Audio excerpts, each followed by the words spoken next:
पवन तनय संकट हरन मंगल मूर्ति रूप राम लसन सीता सहित हृदय वसहु सुर भूप सुदशा देखी सखी हैं पुलक गात जलु जैन कहु कारणु निज हरस कर पूछे सब मृदु बैन मंगल भवन मंगल हारे ध्रुव हो सो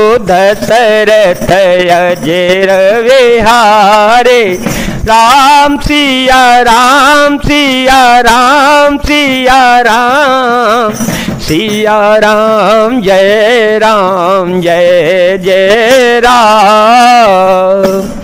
सखियों ने उसकी दशा देखी कि उसका शरीर पुलकित है और नेत्रों में जल भरा है। सब कोमल वाणी से पूछने लगी कि अपनी प्रसन्नता का कारण तो बता दे। देखने बाबू कुंवर दुई आए, देखने बाबू कुंवर दुई आए, बय किशोर सब भांते सुहाए, श्याम गौर के मिका हो खाने, गिरा नयन नयन बेनु बाने, सुनहरसी सब सखी सयाने, सियहि यते उत कंठा जाने, एक कहाए नृप सुत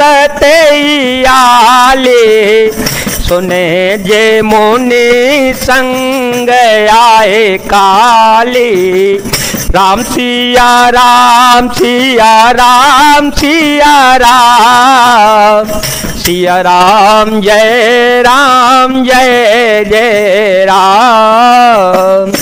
उसने कहा दो राजकुमार बाग देखने के लिए आए हैं, किशोर अवस्था के हैं और सब प्रकार से सुंदर हैं। वे सांवले और गोरे रंग के हैं। उनके सौंदर्य को मैं कैसे बखान करके कहूँ। वाणी बिना नेत्र की है और नेत्रों के वाणी नहीं है। यह सुनकर और सीता जी के हृदय में बड़ी भारी उत्कंठा जानकर सब सयानी सखियां प्रसन्न हो गई। तब एक सखी कहने लगी, हे सखी, वे वही राजकुमार हैं जो सुना है कि कल विश्वामित्र मुनि के साथ आए हैं, जिनने जरूप मोहनी डारी, जिनने जरूप मोहनी डारी, कीने स्वस नगर नर नारे, बरनत छावे जहाँ तहाँ सब लोगो, अवसे देखे आए देखन जोगो, सासु वचन आते सियाहि सुहाने, दरस लागी लोचन अकुलाने, चलियाग्र करे प्रिय सखी सोए,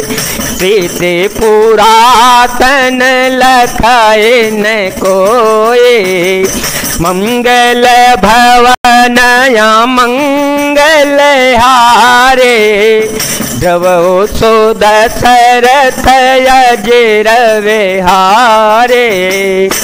और जिन्होंने अपने रूप की मोहिनी डालकर नगर के स्त्री पुरुषों को अपने बस में कर लिया है, जहां तहां सब लोग उन्हीं को छवि वर्णन करते हैं। अवश्य चलकर उन्हें देखना चाहिए, वे देखने के ही योग्य हैं। उसके वचन सीता जी को अत्यंत ही प्रिय लगे और दर्शन के लिए उनके नेत्र कुला उठे। उसी प्यारी सखी को आगे करके सीता जी चल पड़ी। पुरानी प्रीति को कोई लक नहीं पाता। सो मेरे सिया नार हृदय वचन उपजी प्रीति पुनीत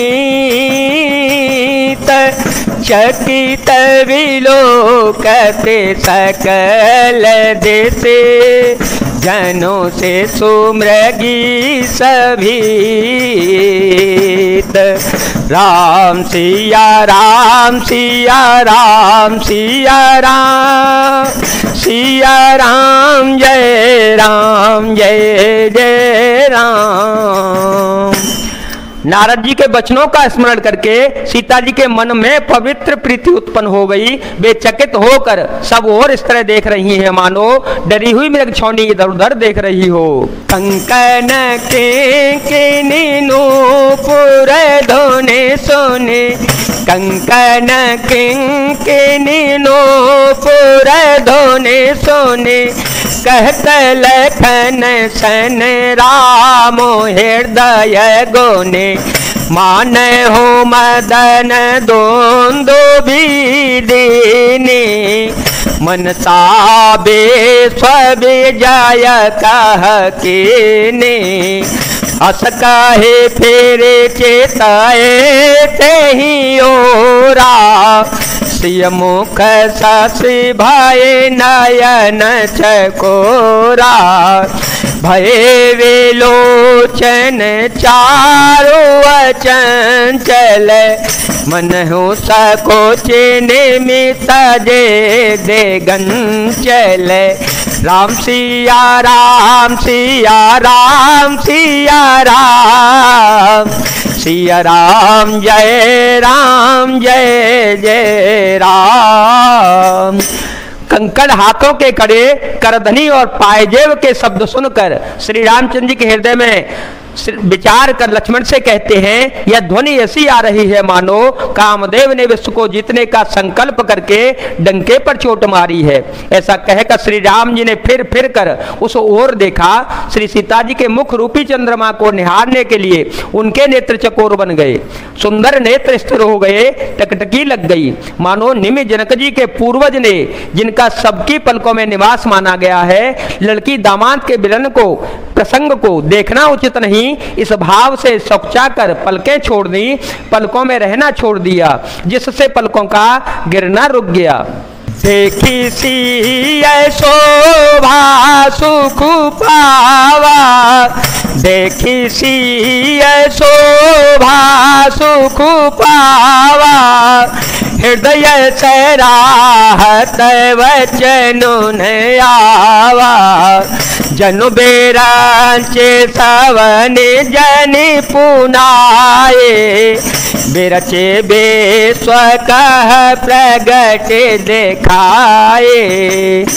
सीता जी की शोभा को देखकर श्री राम जी ने बड़ा सुख पाया, हृदय में भी उसकी सराहना करते हैं, किंतु मुख से वचन नहीं निकलते। वह शोभा ऐसी अनुपम है मानो ब्रह्मा ने अपनी सारी त्रिपुरता को मूर्तिमान कर संसार को प्रकट करके दिखा दिया हो। सुंदरता कहूँ सुंदर करई सुंदरता कहूँ सुंदर करई छब ग्रह दीप शिखा जनु बरई सब उपमा कबीर है जूठारे के पट तरो विदेह कुमारे।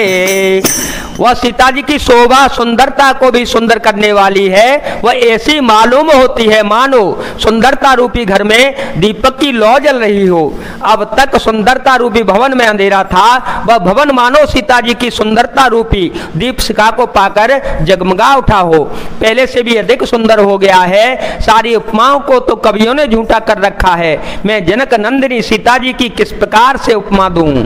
सिय शोभा ही बरन प्रभु आपनी दशा विचार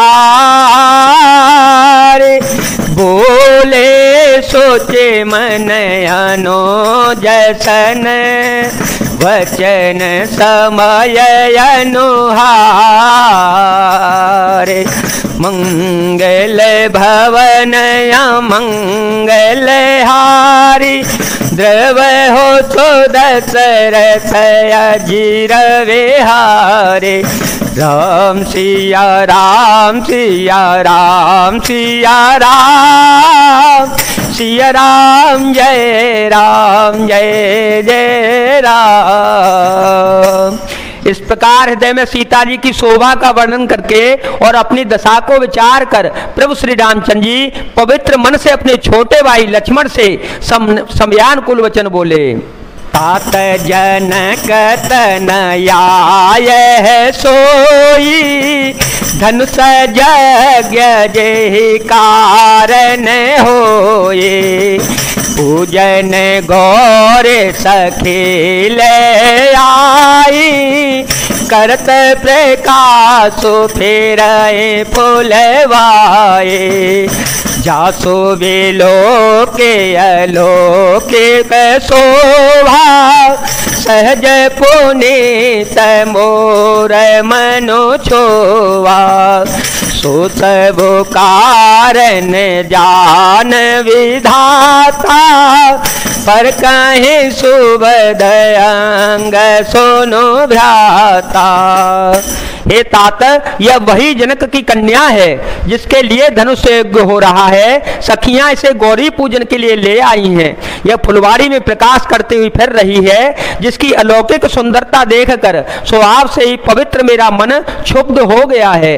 वह सब कारण अथवा उसका सब कारण तो विधाता ही जाने, किंतु हे भाई सुनो, मेरे मंगलदायक दाहिने अंग फड़क रहे हैं। रघुवंशी कर सहज सुभाव, रघुवंशी कर सहज सुभाव।